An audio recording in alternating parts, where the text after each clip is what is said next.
Good evening, everyone. Thank you so much for joining the session tonight. I know there are some clashes as always, but thank you so much for joining. This is going to be part of the NSS for assignment 2. So at this stage, we haven't discussed assignment 2 at all. So this will be the first time that we are looking at assignment 2. We will find another session somewhere along the line, also just to go over any questions that you may have in case you haven't even started looking at assignment 2 yet, which is fine. And then we will start unpacking it in more detail as well. So you've still got some time to work on assignment 2. Assignment 2 is due on the 2nd of November.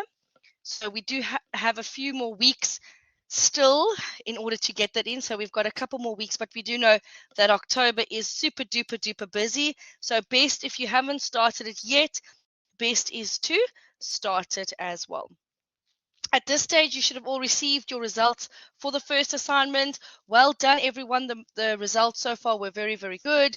I was happy with the marks, and I know the other OTs were also happy with the marks, and there was a lot of hard work and effort that went into those first assignments. So well done, and let's continue with that good work going forward into assignment 2 as well. So I'm going to jump right into the assignment 2 guidelines. This presentation will be available to any other students who are joining who perhaps are not in my OT group. Your OT will share this presentation then with you and the recording as well. At any stage, as always, please let me know if you have questions or if you want to discuss something further, and then we can take it from there. So assignment 2 opens up with a very, very nice case study on Salulo Uluto technologies. Okay, so a bit of a mouthful of a word there, but what a beautiful case study it is. For those of you who have read it so far or who know the story of Luvuyo Rani, a young teacher from Kailicha who gave up everything in order to pursue what his passion and what his dream was, and he started selling computers out of the boot of his car. Literally, he started selling these old computers to teachers, and he tried to sell them to schools. He tried to set up internet cafes. People laughed at him, they mocked him, they said he should have stuck to being a teacher, but he was determined and he persevered, and he tried to build up this business from very little. He didn't have a lot of capital in the beginning. In fact, I think if I remember correctly, he took a loan from his brother or his uncle or someone in his family in order to start this technology business that he envisioned and that he really wanted to do it. So he remained focused and he kind of just persevered with this idea. And in 2019, the 42nd branch of Salulo Uluto Technologies was opened, and he wants to expand on an international scale. So he wants to do global business. And that all comes from, like I say, very humble beginnings as well. So it's always nice to see these or to read about these stories of young entrepreneurs who really have pushed the boundaries and have persevered and come out on top as well. And that is what our case study is about. The case study itself that they give us is quite short, so it's only a page and a little bit. So you're going to need to do extra research on Salulo. You're going to have to go and Google it. So before you go to sleep tonight and you are bored and you've got nothing else to do, go and Google a little bit about Salulo and go and read up about the company and about what they offer and about what type of environment they are operating in as well. Yes, that's true. You might be bored tonight, and instead of scrolling through Instagram, you can go and read about Luvuyo Rani or go and Facebook stalk him and see what he's all about for some inspiration.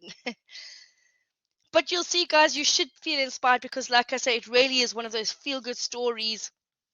And we are going to base the whole assignment around this young man who really has made a successful business. And we're going to look at the type of business. We're going to look at some of his traits as an entrepreneur.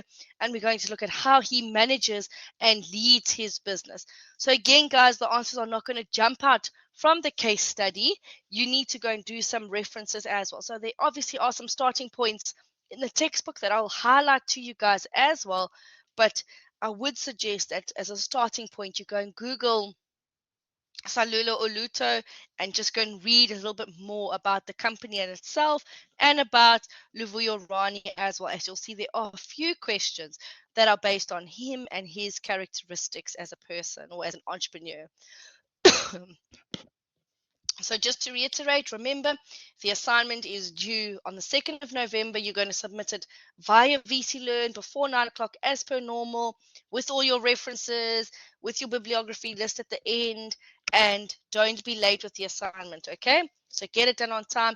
And remember, as you are working on it and you've got a question, email myself, email your OT, send a message. We are all more than willing to help and assist if there is something that you are stuck on or you're not sure about.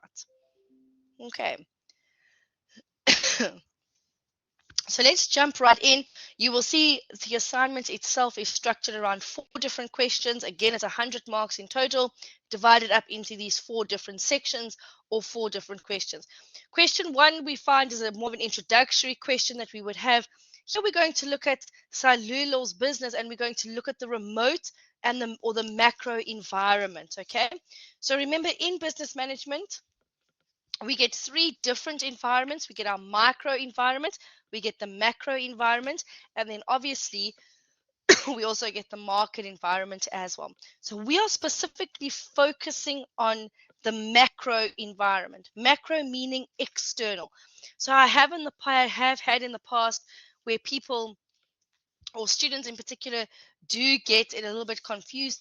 If you are confused, turn to page 103 right at the bottom. They speak about the remote environment. They speak about the macro environment, how they would do it as well. So generally, we have our acronym called PESTEL or PESTI for the remote environment.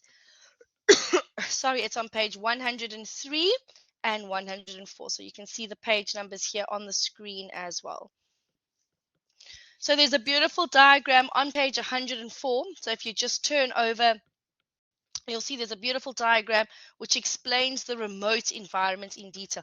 You can base your answer on that diagram. Okay, so you'll see there's a few different factors. There are 5 different factors that we would have for them as well. And then we are going to look at any 3 factors that you are going to look at. So you don't need to include all of those 5 factors. You are going to choose 3 of those sub-environments. So if you look, for example, at the 5 factors, we have the physical environment, we have technology, we have culture, economic, and the political environment. Of those, you need to choose any 3 and apply them to Salulo. Okay, so it's very, very important that you see that there's this definite distinction between what we are going to do. So there's definitely our theory base here as well, and then we've got our application. So you've got 3 factors, and each one of those factors is going to be worth 5 marks. So let's say, for example, you choose technology, okay, as one of your factors. Technology in itself will be worth 5 marks. For those 5 marks, you need to make sure that you have a balance of theory and application. So you have to apply it. So for the definition that you would have, you will explain, you will have a definition for what the technological environment is, what it entails. So for 2 marks, you are going to look at the definition. What is technology? What is the technological environment? So give us a definition, an explanation of what it is. And then for the remaining 3 marks, apply it. In the application, you need to be asking yourself, how does the technological environment impact Salulo? What factors in the technological environment must Salulo be aware of? Okay, and you are going to try and analyze 3 different factors or 3 different facts, because you're getting 3 marks for this question for the application part. So type of your application would be, for example, let's say so you've explained what technology is, you've given a definition, and you would say Salulo Technologies is a technological company, therefore it needs to be up to date with the latest technological advances. When it comes to technology, we get something called artificial intelligence. Salulo needs to make sure that they are keeping up to date with what these AI apps and things can all do and how they can collect the data for artificial intelligence. Or you would say that Salulo Technologies needs to be aware of they need to make sure that they are providing the fastest network, or that they have access to the fastest network. They can't afford not to have Wi-Fi at any stage in the production or whatever it may be. So they need to make sure that they have the fastest possible 5G network. So any factors that would be applicable to cellular would be acceptable then. And again, you're going to do that 3 times. So you're going to do it for 3 different factors. So I've only explained technology as an example, but you will then say take technology along with the physical environment and then the legislations. Okay, so those could your, or you could do technology with the economic factors. And again, then you would explain what the economic factors are, for example, and give application points. For economic, you could say, for example, speak about inflation rates, how the inflation rates impact production or the price of petrol, or exchange rates or the price of the pound, or whatever it may be that is in your remote environment, in your macro environment that you are analyzing and that you think would have an impact on cellular. So whenever we speak about the macro environment, remember these are all factors that will have an impact on cellular, and your job is to try and analyze to understand what will that impact be. So for the first 15 marks, choose any 3 factors from that diagram that you'll see on page 104, any 3 of those factors from the remote environment, and then apply them to cellular. Apologies, guys, for the little coughs here. So not a difficult question, quite straightforward. Break it up into those 3 different factors. Explain and apply. Explain and apply. Explain and apply. Okay. Then we move on to question 1.2, and you can see that there are no page numbers or any references here because it really is your sort of opinion and your suggestions on how Lavuyo can continue to learn to manage his business successfully. Yes, correct, Naya. So it's naming, choosing 3, defining them, and application. Yeah. So for each one, you're not going to get a mark for naming, but you're going to get 2 marks for definition and 3 marks for application. So you need to name the environment. You don't get a mark just for naming it though, but you're going to choose 3 factors. Tell me which 3 you have chosen, define each one of them, and apply 100% there that you would have there. And that would then be your 15 marks in total for that as well.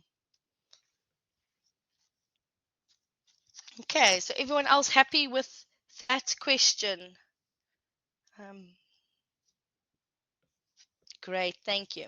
So for question 1.2, we're looking at Mr. Rani, Lavuyo Rani himself, and we are looking at ways in which he can learn to manage his business better. So this is obviously a question that you need to sort of apply yourself as with.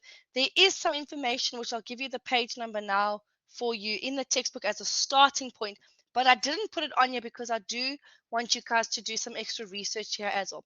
But if you look at page 56 in your textbook, they do give you ways in which they can manage successfully. So they say a manager can be trained, so you can study it further, or they can gain practical experience. So we've got 2 different ways in which a manager can learn to manage successfully. We can either study it or we can gain personal experience. So you need to look at these 2 ways and say, how can Lavuyo study to become a better manager, or how can Lavuyo gain practical experience in order to be a better manager? And indeed, it will depend on the funds available and the human resource manager, what they say as well. So can he learn to be a better manager? If he can get the AOK from HR department, can he develop his skills? Is there something he can do to study further, or is there any training that he can do? Is there any other development that he can do in terms of studying? So we're looking at an actual NQF level here that Lavuyo can do in order to manage his business more successfully. So any ways in which, so you've got two different ways that in general we say that a manager will develop, like I say, either studying or gaining practical experience. And again, how's he going to learn from that practical experience? Give some examples as well. So he's learned a lot as he's gone along, but what else can he gain through experiences and through studying? So just briefly discuss each of the ways. So I would spend a little bit of time unpacking management training and development, and then I would spend a little bit of time unpacking practical experience. And when I say unpack, I mean apply it to Luvuyo. So say, how can Luvuyo study? What should he be studying? What should he be focusing on in order to be trained and develop? Okay, is he going to go to a university now, or is he just going to do short courses? Is there any little short courses that he can perhaps do? Is there any non-formal qualifications or conferences or lectures that he can listen to in order to develop his skills? Okay. And then what type of practical experience can he get through being part of the business, through actually managing the business, and by facing these different challenges? What is he learning by doing that as well? So generally, apologies, guys. So in general, we've got those points here, like I said, those two main categories, and you need to just elaborate on them, explain them in a little bit more detail. So start off by reading page 56. Again, if you're bored tonight and are you still bored after you've read all about Salulo, you can go and open your textbook in your bed and you can start reading page 56. Or if you are reading your children a bedtime story, you can read them all about how managers can become better from page 56 onwards. Okay, so it's a good starting point just to refresh your mind about that as well. Okay, now we put Levuyo in practice. So now we are seeing Levuyo as if someone is in the business, and we are looking at it as if he has employed a human resource manager. So now, as part of Salulo Trading or Salulo Technologies, there is this human resource manager. So remember, HR stands for human resources, in case you needed a refresher in that. Human resources. Your job is going to be looking at the level of management that HR is, and what are some of his responsibilities at this level. So the first little part that we need to look at is, what level is HR management on? Is it a top level manager? Is it a middle manager? Or is it a lower level manager? So that's your first opening sentence that you would be. Human resource manager would be at a level of management. And then define it. So give a definition. Let's say, for example, you've said, for example, top management. Explain what top level managers do. If you've said middle management, explain in detail, what are middle managements? What do they do? What is the roles for these middle managements? What are the jobs that middle managements would do? What are some of examples of things that the middle managers would then be looking at? Okay, so what are the roles and the responsibilities for middle management, in specifically HR? Okay. So again, we are focusing on the level of management and those roles, but we're also discussing it in terms of HR. So you don't need to tell me a detail about what human resources is. I don't need to know a whole definition of what HR is and things. What I'm interested in is the level of management that HR is. So level of management, the example that HR would fall under. Which level of management is it? Explain that level, and then look at the responsibilities and the managerial roles. So you'll see I did say on page 48, again, there's a very nice diagram like a triangle, figure 2.2 on page 48. It tells you exactly what each level is responsible for. You pick the right level and you can literally just unpack that block that is applicable to the level that you have chosen. So you'll take all those responsibilities out for the specific management level and unpack it in more detail in accordance to Salulo. So give me a few examples about what this HR manager would be doing for Salulo. I hope that makes sense. Let's just quickly pause for a second and see if there are any questions on question 1. So the first part of the question, we're looking at the remote environment for Salulo. Secondly, we're looking at ways in which Mr. Luvuyo Rani can improve as a manager. And the third part is we are looking at the role of HR, but we're not looking at HR as a function. We're looking at the level of management that HR is in. So you need to ask yourself, is it top level, is it middle level, or is it lower level? So out of those three, which one, and explain the level that you have said it is. Perfect. So let's move on then to question 2. Question 2 is a big question for 25 marks. So we've got a 15 mark and a 10 marker question. Here again, we're going to look at different skills and different levels that we're going to be looking at as well.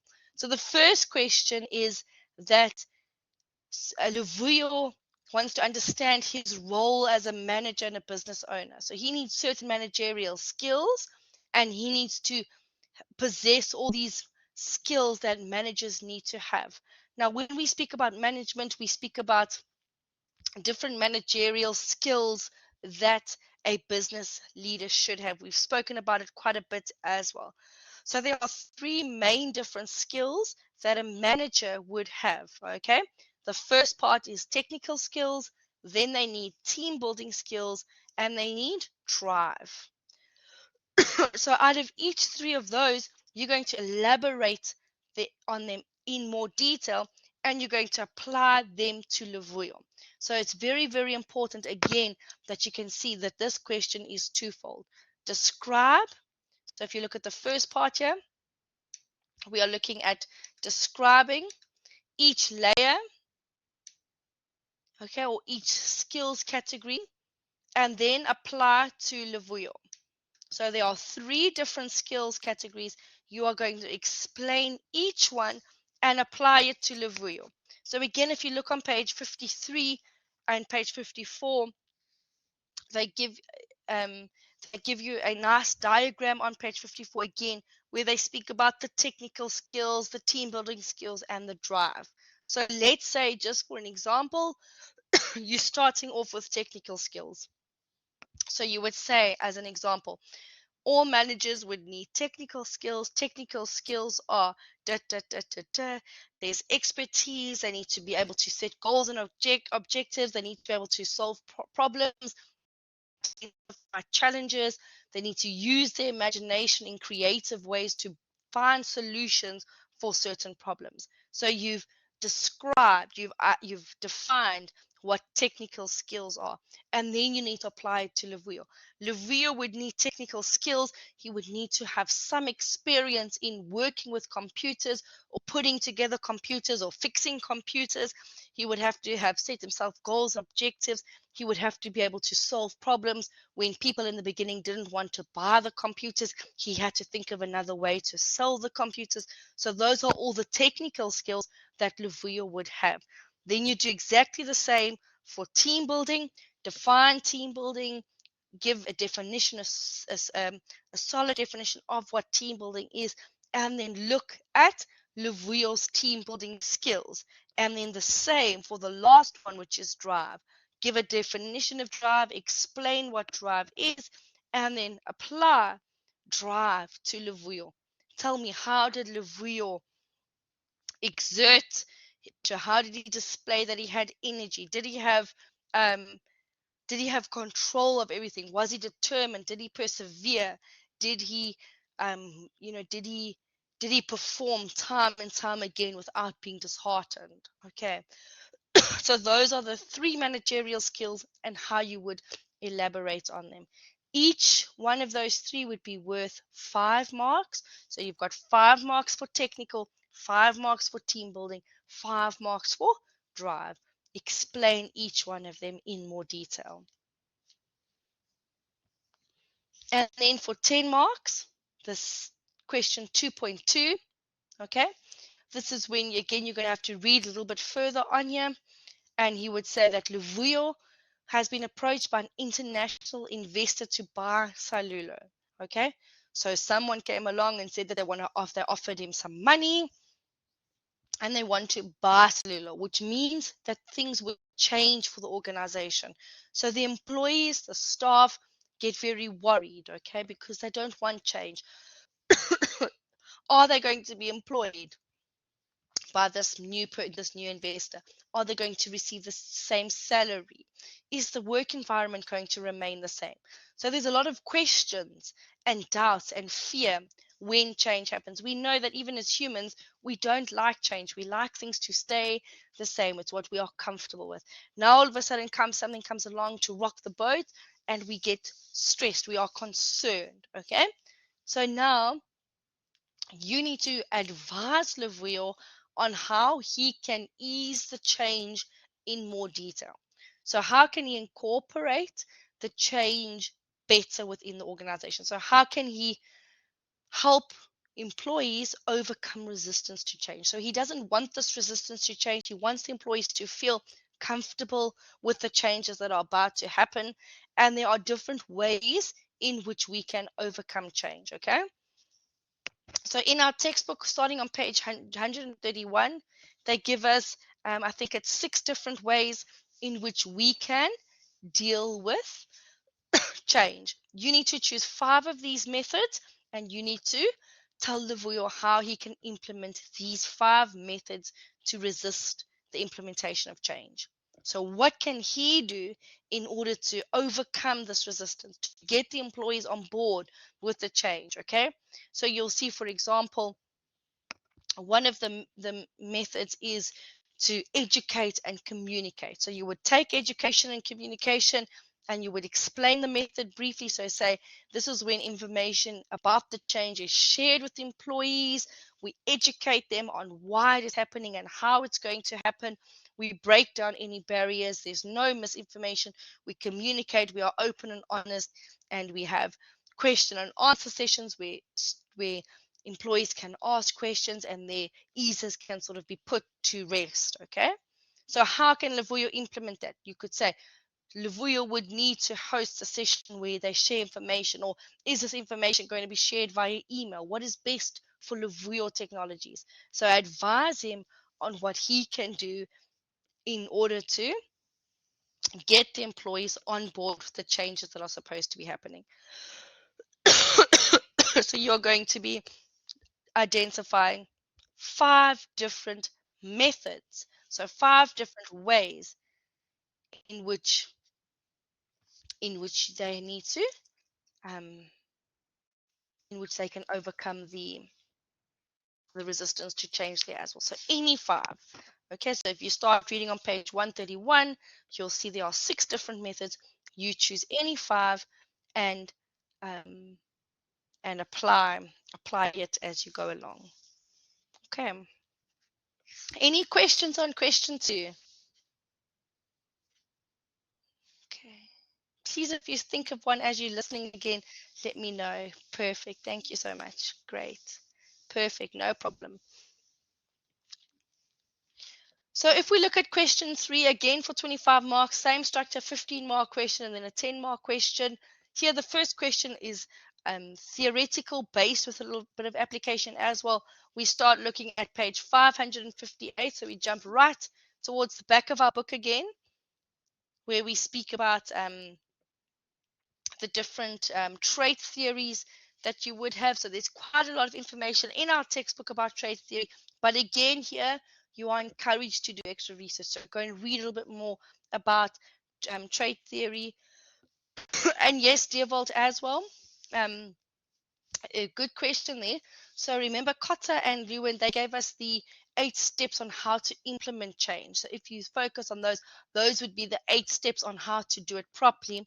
But what we are specifically focusing on for this question is different methods. So different little methods that the employer can do in order to implement it. So we're not looking at implementing the change straight away. So remember, Cotton Leawood said, when you are ready to implement the change, this is how you need to do it. Step 1, step 2, step 3, step 4. But we are looking at even before that stage. We are looking at the changes coming. There's been rumors of the change.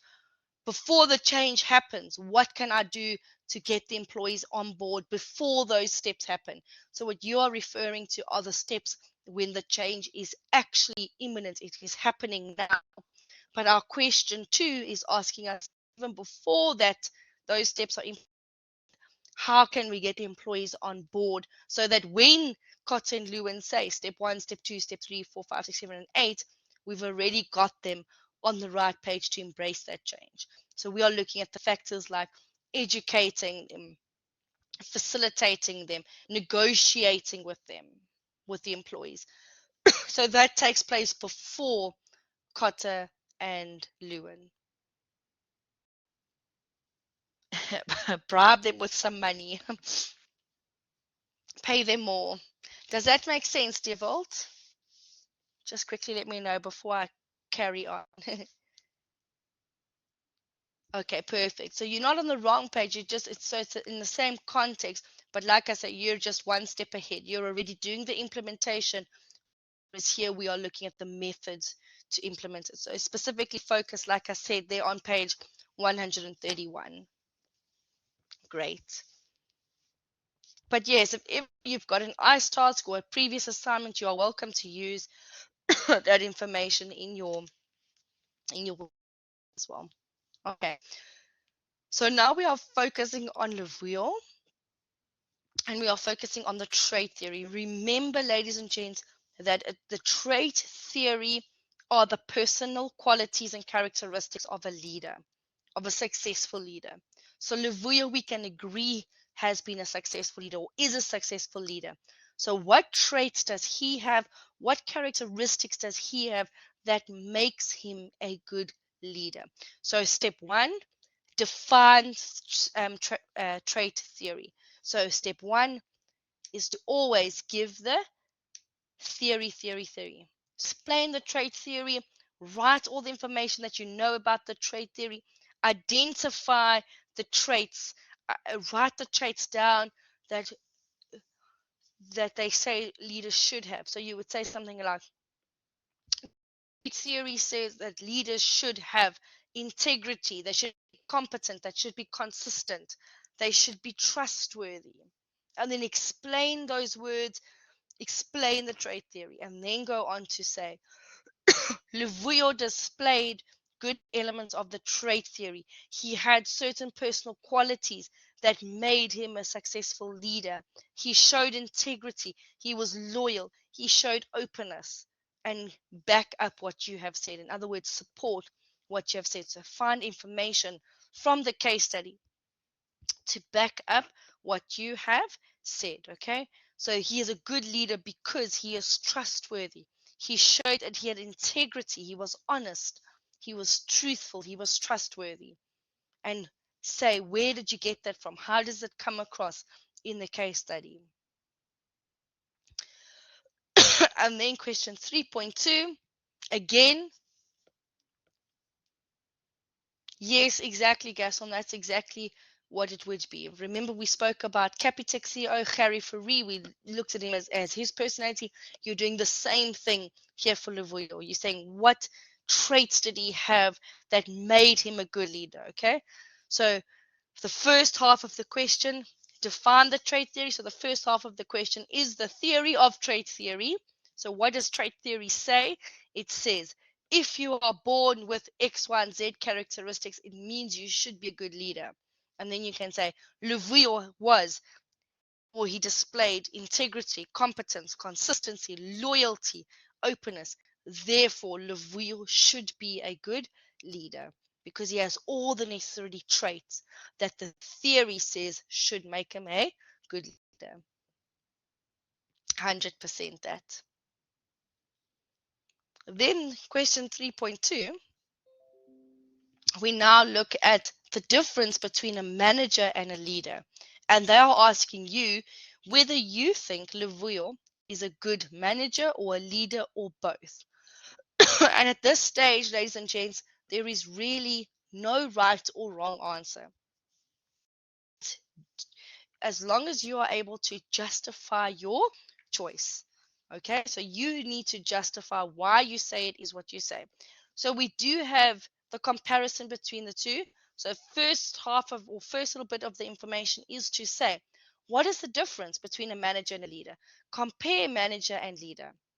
So first things first, say, this is what a manager is, this is what a leader is. So compare the two. What is the difference between the two? Okay.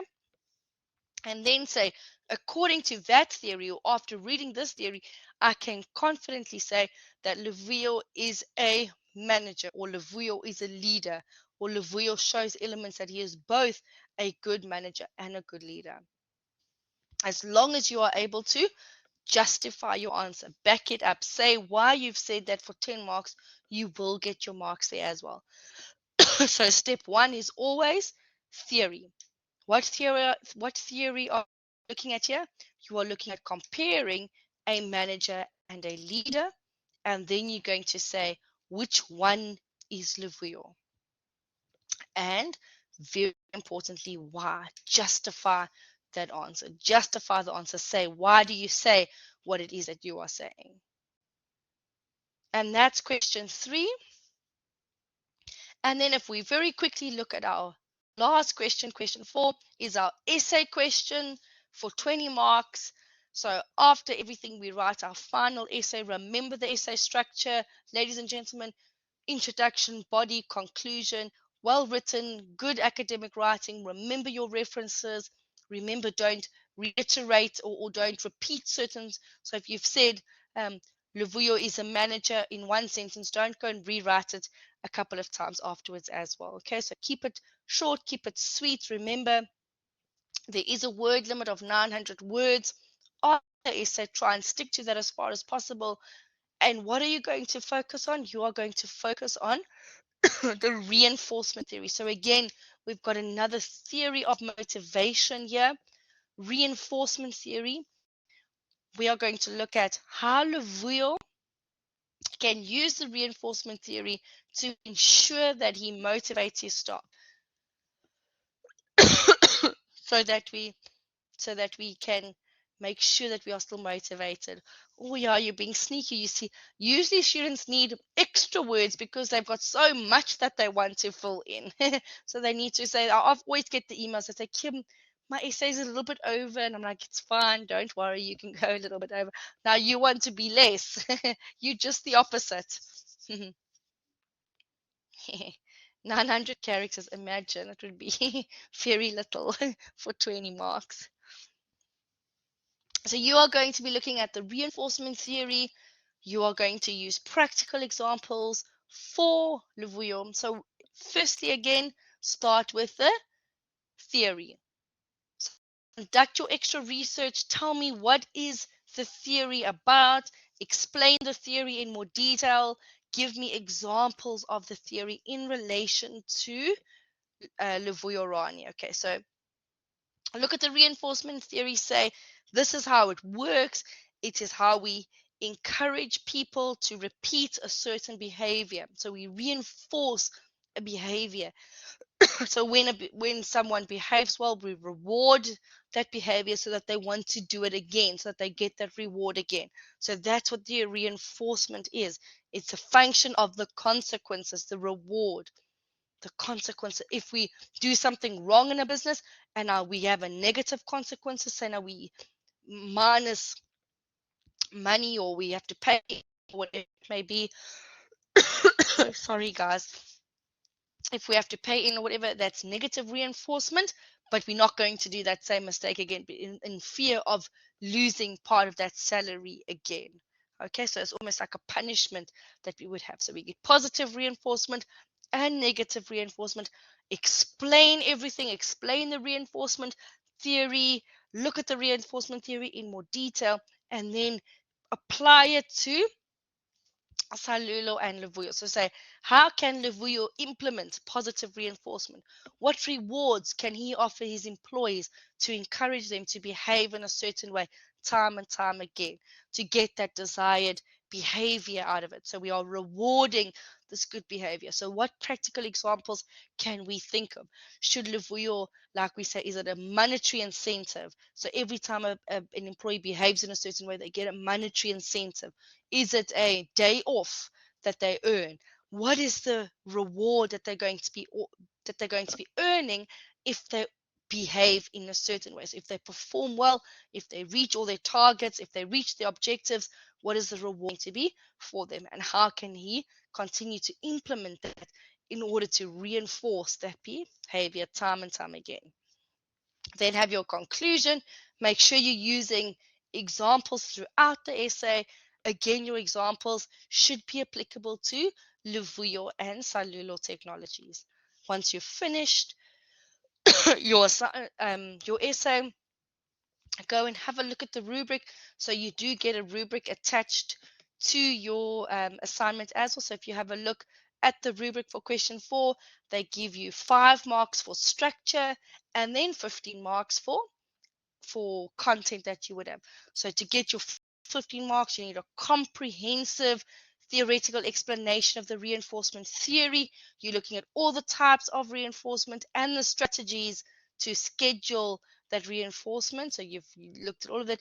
You've provided detailed and insightful applications and example, and you have applied it where necessary. So to get your full 15 marks, you need that good theoretical background explanation. All the examples plus the application would get you your 15 marks for the content, and then 5 marks if you have written it in a logical way. There's very little spelling or grammar errors. It's good academic writing. It's been referenced correctly. There's very few punctuation errors. Everything flows smoothly and everything is written well. You haven't written one sentence that is 10 lines long with just no pauses in between. It's all structured correctly. Okay. And that is your assignment 2, ladies and gentlemen. Question 1, question 2, question 3, question 4. Lots of big paragraph questions. So I always say that's almost a little bit easier because you are working with one chunk of theory that you need to do and then move on to the next chunk. I will stay online. Ladies and gents, if anybody has any questions, please let me know. Thank you guys so much for joining. I know it's crunch time now. I know that there are lots of other things that are happening and assignments and all sorts of obligations. So thank you so much for the time. Thank you so much for the hard work from myself, Mariska, and Peter, and Theo. And yeah, please let me know if there are any other questions that you need. So good questions again, dear Volt. For this assignment, no expectancy theory is necessary. If you want to mention it in your essay, you can, but do try and focus on reinforcement theory, okay? So expectancy theory we've covered in assignment 1. You can use elements of expectancy theory, but no need to completely redo that whole section on expectancy. Good luck with the accounting, everybody. Let me know via email or the VC Learn messaging system if you've got any other questions, and then we will have another session to unpack it in a little bit more detail. And there is also a Q&A scheduled. I think it is scheduled just before, if I remember correctly. Let me just quickly just double check that date. We have a Q&A scheduled sometime as well. I will be able to confirm that. I don't have it with me right now, but I will be able to confirm it. Good luck, everybody. I will advise shortly. There you go, 23rd. Thank you so much for that, on the 23rd. But again, I will also just try and reschedule another session just to go over it, and I will make this presentation available. Thanks, everybody, for joining. Goodbye.